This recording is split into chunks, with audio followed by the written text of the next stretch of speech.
Hello दोस्तों, मेरा नाम है सरफराज और आपका स्वागत है सरफराज की टेक पर। दोस्तों, आज हम बात करेंगे हीरा ग्रुप ऑफ कंपनी के बारे में। हीरा ग्रुप ऑफ कंपनी के खास member Heera Group of company से रिलेटेड उन्होंने काफ़ी अच्छी जानकारी दी है, जिसके बारे में आज आपको जानकारी मिलने वाली है। तो चलिए गाइस, बगैर देर किए हुए करते हैं वीडियो तो आज मैं हीरा ग्रुप ऑफ कंपनीज के ताल्लुक से कुछ अपडेट लेकर के आया हूं और बताना चाहता हूं कि हीरा ग्रुप ऑफ कंपनीज कल बरोज जुमा सुप्रीम कोर्ट ऑफ इंडिया में समाअत इंशाअल्लाह ताला तय पाई है। दरमियान में कुछ डिपार्टमेंट की गुंडागर्दियों और उनके जुल्म और ज्यादती को हीरा ग्रुप ऑफ कंपनीज और उसके सीईओ आलमा डॉक्टर नोहरा शेख साहिबा ने दर्ज करते हुए बताया कि बहुत ज्यादा जुल्म बढ़ गया है, बहुत ज्यादा अत्याचार और नाइंसाफी का बोलबाला हो चुका है। लिहाजा ऑनरेबल सुप्रीम कोर्ट यह गौर करे कि सुप्रीम कोर्ट की जो तारीख को इल्तवा दिया जा रहा है, मौखर किया जा रहा है, बार बार उसको आगे पीछे किया जा रहा है, ये कहीं से कहीं तक मुनासिब नहीं है। क्योंकि जो डिपार्टमेंट जो उनके हाथों में ताकतें हैं उसका वो गलत इस्तेमाल करते हुए एक तरफ जमीन माफियाओं के रहमो करम पर वो उनके इशारों पर चल रहे हैं और एक तरफ जो सियासी गुंडागर्दी है उनके लिए डिपार्टमेंट इस्तेमाल हो रहे हैं। लिहाजा सुप्रीम कोर्ट इस बात को समझे कि हीरा ग्रुप ऑफ कंपनीज में जो अव्वले दिन ये अपील की गई थी कि सुप्रीम कोर्ट ऑफ इंडिया अपनी ताकत और अपनी अदालत के बलबूते पर हीरा ग्रुप ऑफ कंपनीज को इंसाफ फराहम करे, लिहाजा उसको फिर से अपील की जाती है कि Supreme Court of India Heera Group of companies के मामले में समाप्त करते हुए तमाम लाखों इन्वेस्टरों को और लाखों इन्वेस्टरों के पीछे कई लाख 20-25 लाख अफराद को राहत देने का काम करे। लिहाजा सुप्रीम कोर्ट में इस अपील और इस दरखास्त को कबूल किया गया और उसकी समाअत कल यानी बरोज जुमा 23 अगस्त को सुनना तय पाई है। आप लोगों से दरखास्त है कि जैसे पहले दुआएं करते रहे हैं कि अल्लाह तबारक व तआला हीरा ग्रुप ऑफ कंपनीज के हक में बेहतर से बेहतर, जल्द अज जल्द और राहत बख्श फैसला लेकर के आए। इस दरमियान में लगभग हफ्ते भर हो गए, मैंने कोई वीडियो नहीं बनाया, तो लोगों का फोन हमेशा आना ज्यादा हो जाता है और लोग ये कहते हैं कि आप बोलते रहते हैं, आपको हम सुनते रहते हैं, तो तसल्ली रहती है और एक तरह से इत्मीनान रहता है। और उसी दरमियान बातों बातों में लोग हमेशा से एक बात दोहराते आते हैं कि भाई ठीक है, 23 तारीख को सुप्रीम कोर्ट की डेट है, लेकिन उससे हमारा क्या, हम तो नॉन कंप्लेनर है, कंपनी में तसलसल किए हुए हैं, कंपनी में हम लोग विड्रॉल किए हुए हैं। ये तो उन लोगों का मामला है अदालत और कोर्ट कचहरियों में जो लोग की कंप्लेन किए हुए हैं, लोगों का ये कहना होता है। लिहाजा मैं उन लोगों को बताना चाहता हूं कि ऐसा हरगिज नहीं है। दरअसल आप लोग ऐसा समझते हैं कि ये कंप्लेनरों की वजह से सुप्रीम कोर्ट ऑफ इंडिया में समाअत हो रही है, ऐसा नहीं है। ये सुप्रीम कोर्ट ऑफ इंडिया में जो समाअत हो रही है उस फतह की बदौलत हो रही है, जो फतह हीरा ग्रुप ऑफ कंपनीज पर ताला लगाने के 3 दिन के अंदर अंदर जो इंसाफ फराहम हुआ था, लेकिन डिपार्टमेंट के जुल्म और डिपार्टमेंट की गुंडागर्दियों से जो आलमा डॉक्टर नोहरा शेख साहिबा को हैदराबाद से मुंबई ले जाया गया, उसके बाद हाई कोर्ट में फतह नसीब हुई। उस हाई कोर्ट के जजमेंट और हीरा ग्रुप ऑफ कंपनीज के हक में फैसला आने पर जो अपील की गई है वो हीरा ग्रुप ऑफ कंपनीज की तरफ से की गई है सुप्रीम कोर्ट ऑफ इंडिया में। लिहाजा लोगों का यह कहना कि हम लोग तो सब्र करने वाले हैं, हम लोग तो नॉन कंप्लेनर हैं, हम लोग तो तसलसल करने वाले हैं, हमारा क्या लेना देना कोर्ट कचहरियों से, तो आपकी ये बहुत गलत फहमी है। ऐसा नहीं है कि ये कोर्ट और कचहरी का मामला सुप्रीम कोर्ट ऑफ इंडिया की जो है वो कंप्लेनरों की वजह से चल रहा है। मैं तो यहां कहता हूं जाती तजजिया और जाती मशवरे के तौर पर कि अभी तो जिन लोगों ने एफआईआर किया है और जिन लोगों ने डिपार्टमेंट का रास्ता अख्तियार किया, उनका मामला तो अभी शुरू ही नहीं हुआ है। बहुत बावजूद अंदाज में कह रहा हूं, मेरे मुताले के मुताबिक और मेरी समझिए कि स्टडी के मुताबिक आप लोगों को यह बताना चाहता हूं कि जो लोग डिपार्टमेंट में गए हैं और जो लोगों ने कंप्लेन किया है, एफआईआर किया है, उन लोगों का मामला शुरू ही नहीं हुआ है। इस बात को मैं अभी तफसीली तौर पर आप लोगों को बताऊंगा। ये मामला जो है वो हीरा ग्रुप ऑफ कंपनीज के तेलंगाना हाई कोर्ट में जीत हासिल करने के बाद हीरा ग्रुप ऑफ कंपनीज के सीईओ ने जो पिटीशन दायर किया और सुप्रीम कोर्ट से कहा कि ऑनरेबल सुप्रीम कोर्ट ये चीज अंदाजा करे और जांच पड़ताल में और अपनी इंसाफ का इस्तेमाल करते हुए ये अंदाजा लगाए कि डिपार्टमेंट वाले हमें और हमारे सरमायाकारों को नोच खाना चाहते हैं, लूट खाना चाहते हैं। लिहाजा सुप्रीम कोर्ट अपनी ताकत का इस्तेमाल करते हुए इन डिपार्टमेंट वालों से, इन तमाम सरकारी लोगों से, मुहकमा जात से निपटे। लिहाजा आप लोगों को अंदाजा हो जाना चाहिए कि ये सुप्रीम कोर्ट ऑफ इंडिया की समाअत हीरा ग्रुप ऑफ कंपनीज की तरफ से दायर की गई हीरा ग्रुप ऑफ कंपनीज के हक में खड़े हुए लोगों की तरफ से अपील है और वही सुनवाई है। और यह कहते हुए यह अपील की गई थी कि गुंडा माफिया, जमीन माफिया और जो डिपार्टमेंट के गलतकार ऑफिसरान हैं, उनकी मिली भगत से हीरा ग्रुप ऑफ कंपनीज को डुबा देना चाह रहे हैं लोग, हीरा ग्रुप ऑफ कंपनीज के सरमायाकारों के पैसों को लूट लेना चाह रहे हैं लोग, जो बदकार लोग हैं। लिहाजा सुप्रीम कोर्ट इस चीज को अपनी ताकत के बलबूते पर हमें फैसला फराहम फरमाए, हमारे हक में हमें देखे कि हम कितना हक पर है, कितना ना हक पर है, उस हिसाब से फैसला करें ताकि हम लोगों के साथ अपनी कंपनी को चला सके। लिहाजा ये जो समाअत, ये जो सुप्रीम कोर्ट की बातें, ये सुप्रीम कोर्ट की जो हियरिंग्स है, वो उन्हीं लोगों के लिए है जो हीरा ग्रुप ऑफ कंपनीज के साथ हक्कानियत में खड़े हैं किसी न किसी शक्ल में। ठीक है, तो ये कोई भी ये अंदाजा न लगाए कि ये उन लोगों की वजह से मामला है जिन्होंने कंप्लेन किया। कंप्लेनों का मामला अभी शुरू ही नहीं हुआ है।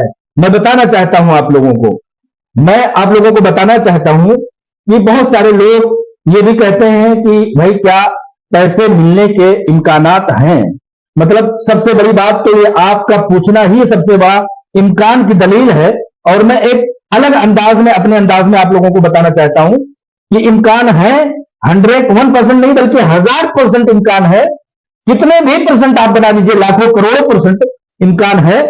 और आप लोगों के आपके पैसे मिलने के लिए तगोदो और तसलसल और पूरी तरह से जिद्दोजहद जारी है। और क्यों ना जारी हो, जब आपके पास लेनदारी और देनदारी सिर्फ और सिर्फ 5 रुपए की हो, आपके पास अमानत 100 रुपए रखे हुए हैं, तो आप उन 5 रुपए को दे करके बाकी 95 रुपयों से, 95% पैसों से आप आगे की तिजारत, आगे के कामकाज, आप आगे की अपनी जिंदगी क्यों नहीं चलाना चाहते। लिहाजा हीरा ग्रुप ऑफ कंपनीज का मामला जो है वो एक बड़ा बाबुनियाद है। किसी भी तरह से उसमें लचक और इस तरह की गैर जानिबदारी की बात नहीं है। हीरा ग्रुप ऑफ कंपनीज को सिर्फ और सिर्फ 5 रुपए देना है, बकिया 95 से ज्यादा पैसे उसके पास महफूज है, तो क्यों नहीं देना चाहिए। देना चाहती है और दिया भी है और 20 साल तक कंपनी को चलाया है, क्यों नहीं चलाएगी। लोअर कोर्ट का judgment Heera Group of companies के हक में, हाई कोर्ट का judgment Heera Group of companies के हक में, सुप्रीम कोर्ट का judgment Heera Group of companies के हक में, तमाम बड़े बड़े नेताओं, तमाम करप्ट लोगों के इशारात जो है वो हीरा ग्रुप ऑफ कंपनीज के हक में। आप देख लीजिए कि मीडिया को कभी ये जरूरत नहीं हो सकी कि हीरा ग्रुप ऑफ कंपनीज के, नेशनल मीडिया की बात कर रहा हूं, इन लुच्चे लफंगों की बात नहीं कर रहा हूं जो यूट्यूबर्स हैं, नेशनल मीडिया की बात कर रहा हूं, कभी एक बाइट कोई ले आकर के एक लफ्ज हीरा ग्रुप ऑफ कंपनीज के ताल्लुक से सुना दे। अब आप कहेंगे कि हीरा ग्रुप ऑफ कंपनीज एक छोटी कंपनी है इसलिए नेशनल मीडिया क्यों चलाएगी, तो आप लोग वो भूल जाते हैं कि जो मंसूर नामी आईएमए कंपनी का, उसको जब उसका मामला आया तो मालूम है, आज भी आप यूट्यूब पे सर्च करके देख सकते हैं कि नेशनल मीडिया उस मंसूर नामी शख्स की दाढ़ी, टोपी और मुसलमान होने की हैसियत से एकदम से गिद्धों की तरह से नोच खा रहा था। ऐसा लग रहा था कि कितना बड़ा खूंखार मुजरिम है। खैर, बात दोनों की तरफ चली गई। लिहाजा मैं कहना यह चाहता हूं कि हीरा ग्रुप ऑफ कंपनी की हक्कानियत है, वो इस काबिल, उस लायक है कि वो पैसे दे और उसी कोशिश में लगी हुई है। मैं लोगों को 4 हिस्सों में तकसीम करके आप लोगों को इत्मीनान दिलाना चाहता हूं।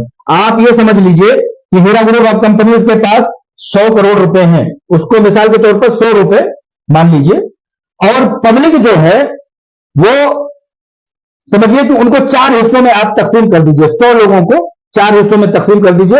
हीरा ग्रुप ऑफ कंपनीज की मालियत को 100% में तकसीम कर दीजिए। हीरा ग्रुप ऑफ कंपनीज की मालियत 100 हिस्सों में तकसीम करने के बाद 4 हिस्सों में 100 रुपए को 4 हिस्सों में तकसीम करने के बाद हीरा ग्रुप ऑफ कंपनीज के सरमायाकारों को 4 हिस्सों में तकसीम कर दीजिए। 25-25% में बांट दीजिए। सबसे पहला जत्था 25% पब्लिक का वो है जो हीरा ग्रुप ऑफ कंपनीज में जिन्होंने तसलसल किया है। हीरा ग्रुप ऑफ कंपनीज की हक्कानियत का सबूत इससे बड़ा और क्या होगा कि 20-20, 25-25 साल, 15 साल, 10 साल से जिन लोगों ने इस्तेफादा किया है, जिन लोगों ने बहुत करीब से देखा है, जिन लोगों ने कहीं ना कहीं किसी न किसी तरह से मजलूम गर्दाना है हीरा ग्रुप ऑफ कंपनीज के प्लेटफॉर्म पर, उन्होंने तसलसल किया है। उनकी तादाद ज्यादा नहीं, कम नहीं, इंसाफ का तकाजा यह है कि 25% तो आप उनको नापे। 25% लोगों के पैसे जो है वो हीरा ग्रुप ऑफ कंपनीज में जूं की तो महफूज है। उनको देनदारी लेनदारी का तो मामला खत्म हो जाता है। क्यों? क्योंकि उनके पैसों से अभी तसलसल के तौर पर, कंटिन्यू के तौर पर बिजनेस चलाना है। लिहाजा 25% लोगों ने, ज्यादा भी है लेकिन मैं आप लोगों को समझाने के लिए बताना चाहता हूं कि 25% लोगों ने तसलसल किया है, लिहाजा 25% अमाउंट को उनके लिए फिक्स कर दीजिए। उनको देने का बहुत बड़ा चैलेंज इसलिए नहीं है कि उन्हीं के पैसे से कंपनी तिजारत आगे चलाएगी, उन्हीं के साथ आगे बढ़ेगी और कंपनी चलती रहेगी इंशाअल्लाह ताला, और उन्हीं की बदौलत यहां तक कंपनी पहुंची है। दूसरे 25% लोगों को, उन लोगों को मान लीजिए आप जिन लोगों ने कंपनी से उनको कोई शिकायत नहीं है, कंपनी से उनको शिकायत नहीं है, लेकिन अपनी जरूरियात की वजह से उन्होंने विड्रॉल किया है, अपने पैसे वापस चाहे। बच्चों की शादियां हैं, घर बनवाना है, जरूरियात जिंदगी है, बच्चों की तालीम के मामले हैं, इस तरह से हजारों सैकड़ों मामले हैं जिसकी वजह से उन्होंने पैसे वापस मांगे हैं। वो 25% और उन्हीं में पार्सल अमाउंट, पार्सल विड्रॉल क्या है कि जिन्होंने, जिसके 10 लाख रुपए हैं, उन्होंने ये कहा कि मुझे कंपनी पे पूरा भरोसा है, कंपनी पर पूरा भरोसा है, कंपनी में मैं अपने आधे पैसे रखना चाहता हूं तसलसल के तौर पर, कंपनी के सपोर्ट के तौर पर और अपने भरोसे के, मैं बहुत भरोसा करता हूं लेकिन मजबूरी में ये 5 लाख रुपए मैं निकाल रहा हूं। तो पार्सल अमाउंट वाले ये हैं कि आधे पैसे जिन्होंने निकालने को कहे, आधे कंपनी में उन्होंने तसलसल करने के लिए कहे हैं। इन लोगों को 25% के लोगों को मान लीजिए, इन लोगों के पैसे भी कंपनी को देने हैं। असल अगर माना जाए तो ये विड्रॉल वाले जो लोग हैं, ये जो जमीनों की लेनदारी देनदारी बेचने का, बड़े फरोख्त करने का जो मामला है, वो ये उन्हीं लोगों के लिए, किसके लिए? इन्हीं दो लोगों के लिए जिनको तसलसल करना है और जिनको पार्सल विड्रॉल करना है। ये जो जमीनों की लेनदारी और देनदारी है, ये इन्हीं दोनों लोगों के लिए पूरी जिद्दोजहद है। आप लोग कहते हैं कि आपके ताल्लुक से मैं बातचीत नहीं करता, विड्रॉल वालों के बारे में, तसलसल वाले के बारे में कंपनी भूल गई, आप भी भूल जाते हैं। तो मैं आज आपको बड़ा तफसीली अंदाज में बताना चाहता हूं कि ये जमीनों की जो लेनदारी और देनदारी है, ये जो बेचने और फरोख्त करने की बात है, वो ये तसलसल यानी कंटिन्यू करने वालों के लिए कि इन्हीं के पैसे से कंपनी में तसलसल कर दिया जाएगा, क्योंकि इनके पहले से ये अहदनामे मौसूल हो चुके हैं कि मुझे कंपनी में रहना है, कंपनी से मुझे निकलना नहीं है। पार्सल अमाउंट वालों को कंपनी से भरोसा किया है, उन्होंने कहा है कि कंपनी पर हमें भरोसा है, लेकिन अपनी जरूरत की वजह से हमने पैसे मांगे हैं, विड्रॉल किए हैं, पार्सल किए हैं। दो लोगों को 50% लोग और 50% अमाउंट। इनके अमाउंट कितने हैं? टोटल अमाउंट जो है वो है 5,500 करोड़, जो सुप्रीम कोर्ट के तमाम जांच पड़ताल के बाद जो बात आई है। आप उस बात पर मत जाइए, ऑल इंडिया मजलिस इत्तेहादुल मुजरिमीन के मुजरिमों की बात पर मत जाइए, इम्तियाज जलील की बातों पर मत जाइए। जिल्लत आमेज शिकस्त उसका मुकद्दर हुआ, उसने सुप्रीम कोर्ट में खड़ा होकर के ये कहा कि जो है हीरा ग्रुप ऑफ कंपनीज का 55,000 करोड़ का मामला है। मैंने उसके पार्लियामेंट के एड्रेस पर, उसके पार्लियामेंट की तरफ से मिले हुए बंगले के एड्रेस पर और उसके जाती अपने गबन किए हुए पैसों से बनाए गए प्रॉपर्टी वाले एड्रेस पर, तीनों एड्रेस पर यह बात लिख करके मैंने भेजा कि इम्तियाज जलील, अगर अपनी असल बाप की औलाद है तो तू ये बता कि तेरे हाथ में क्या सबूत है जो तुझने कहा कि 55,000 करोड़ का मामला है। लिहाजा आज तक उसका जवाब नहीं आया। लानतुल्लाहि अलल काज़िबीन, उसके पास सबूत ही नहीं है। दरअसल ये वो ट्रांजैक्शंस हैं जो हीरा ग्रुप ऑफ कंपनीज कायम होते हुए अभी तक के ट्रांजैक्शंस हैं, उनके पैसे इसने बताए, किसने? इम्तियाज जलील ने। खैर बात दूसरी तरफ चली गई। जिन्होंने तसलसल किया उनके लिए जमीनों की खरीद और फरोख्त, जिन्होंने पार्सल विड्रॉल किया और विड्रॉल किया उन लोगों के लिए है। दो किस्में हो गई, 5,005 करोड़ का मामला है, उसको 4 हिस्सों में बांट दीजिए। मोटे मोटे अंदाज में आज उसको 100 रुपया मान लीजिए। 100 रुपए में से 25 रुपए चले गए तसलसल करने वालों के पास, 25 रुपए चले गए विथड्रॉल और पार्शियल विथड्रॉल वालों के पास। यही असल लड़ाई है, इन्हीं लोगों की तरफ सारे अमाउंट्स को लेनदारी और देनदारी की बातें सुप्रीम कोर्ट में चल रही है। जो लोग ये कह रहे हैं कि ये तो मामला उन लोगों का है जिन्होंने कंप्लेन किया है, तो आप लोग बहुत बड़ी भूल कर रहे हैं। यहां अंदाजा कर लीजिए, तीसरे 25% अमाउंट के हकदार वो लोग हैं जो जिन्हें दो लोगों को मिलाकर के मैं बताना चाहता हूं। 50 रुपए का मामला, 50% लोगों के मामले मैंने क्लियर करके बता दिए। अब 50 से 75% लोगों की बातें बताना चाहता हूं आपको। 50 से 75% के लोग, जो 25% के लोग हैं, उनको मान लीजिए जिन्होंने एफआईआर किया है, जिन्होंने एफआईआर किया है, जिनके मामले अभी शुरू ही नहीं हुए हैं। 2 साल 4 साल बाद पहले भाई तुमने एफआईआर किया, तो एफआईआर में कोई इल्जाम तो लगाया होगा ना। उस इल्जाम को तुम साबित करो अपने, अगर तुम अपने सच्चे बाप की औलाद हो तो वो लोग साबित करें इस बात को जिन्होंने एफआईआर किया। एफआईआर यूं ही नहीं होती, मुकदमात यूं ही कायम नहीं होते। मुकदमात कायम होते हैं जब आप इल्जाम लगाते हैं। उस इल्जाम को साबित कीजिए। उन लोगों के मामलात हैं, तीसरे 25% लोगों के, उन लोगों के मामलात हैं जिन्होंने एफआईआर किए या जिन्होंने अपने पैसों को ले लिया, किसी भी शक्ल में पैसे ले लिए, या तो वो जेलनी की शक्ल में पैसे ले लिए, या तो किसी दूसरे तरीके से पैसे ले लिए, या कंपनी जब अपने कंपनी पर जब शमखोर मारा गया उस टाइम पर ले लेने वाले लोगों के पैसे जो है, उन लोगों को मान लीजिए। मैं कैटेगरी बता रहा हूं लोगों की, अच्छाई बुराई नहीं बता रहा हूं, कैटेगरी बता रहा हूं कि कंप्लेन किए हुए लोगों को और पैसे ले लेने वाले लोगों को मैं एक जैसा नहीं बता रहा हूं। मैं उन लोगों को एक साथ बता रहा हूं। 25% की मुद्दा, 25% की रकम और 25% की तादाद मुतय्यन करने के लिए। 25% वो लोग हैं जिन्होंने कंप्लेन किया, यानी कि एफआईआर किया, और जिन्होंने पैसे ले लिए। पैसे ले लिए तो आपका मामला कल अदम खत्म हो जाता है। और पैसे नहीं लिए हैं, एफआईआर किए हैं, तो अभी आप अपने मामले को साबित कीजिए और मामले को साबित कीजिए। बेशक पैसे ले जाइए। कभी किसी ने नहीं कहा कि पैसे हमने जो है नहीं देना है, कंपनी ने नहीं कहा, आलमा डॉक्टर नौरा शेख साहबा ने बिल्कुल नहीं कहा। तो इनमें एक तो पैसे ले लिए तीसरी कैटेगरी के लोगों ने, किसी भी शक्ल में, ज्वेलरी की शक्ल में, या 20% दरमियान में बांटा गया। तब आलमा डॉक्टर नौरा शेख साहबा के निकलने के बाद भी बहुत सारे लोगों ने, हजारों लोगों ने पैसे लिए। इन सब को और एफआईआर करने वालों को तादाद की शक्ल में अगर एक जगह रख दे तो 25% लोग ये हो जाते हैं। लिहाजा 25% लोग और 25% रकम और मिला करके कुल हो जाती है 75%। 75% लोगों की का मामला इस तरह से हल हो जाता है। अब एक किस्म के लोग बचते हैं जो एसएफआईओ में गए हैं, जो लोग बताते हैं 6,000 है, कुछ लोग बताते हैं 8,000 है, कुछ लोग बताते हैं 10,000। अभी मुकम्मल तादाद की इनका फिक्स नहीं है। कुछ लोग 12,000 बता करके बड़ी चीखों पुकार बचाते हैं, लेकिन एसएफआईओ खुद अपनी एफिडेविट में कहता है कि इस तादाद में जो 10,000 12,000 लोगों की तादाद है, इसमें लोगों ने कई कई शक्ल में अपनी मौजूदगी दर्ज कराई है। ईमेल कर दिया, इन लोगों ने नोट कर लिया, बजरिया पोस्ट ऑफिस भेज दिया, स्पीड पोस्ट को भेज दिया, उन्होंने शामिल कर दिया। कोई जा रहा था, उसके हाथों से दे दिए, कह रहे थे चलो पता लगा करके आते हैं कि क्या हो रहा है क्या नहीं हो रहा है। वहां भी ले जाकर के अपने डॉक्यूमेंट, डिपार्टमेंट को काम करना है, डिपार्टमेंट ने शामिल कर लिया एक्सेल में। अभी उसके पास एसएफआईओ ने कहा कि हमारे पास कोई ऐसा डेटा नहीं है जिसके जरिए से हम इनकी हक्कानियत का, इनके 1 2 4 बार आने का, इनके बार बार आने का या किसी के ना आने का हम कोई अंदाजा नहीं लगा पा रहे, क्योंकि डेटा नहीं है। एसएफआईओ का कहना यह है। लिहाजा चौथी कैटेगरी यह है।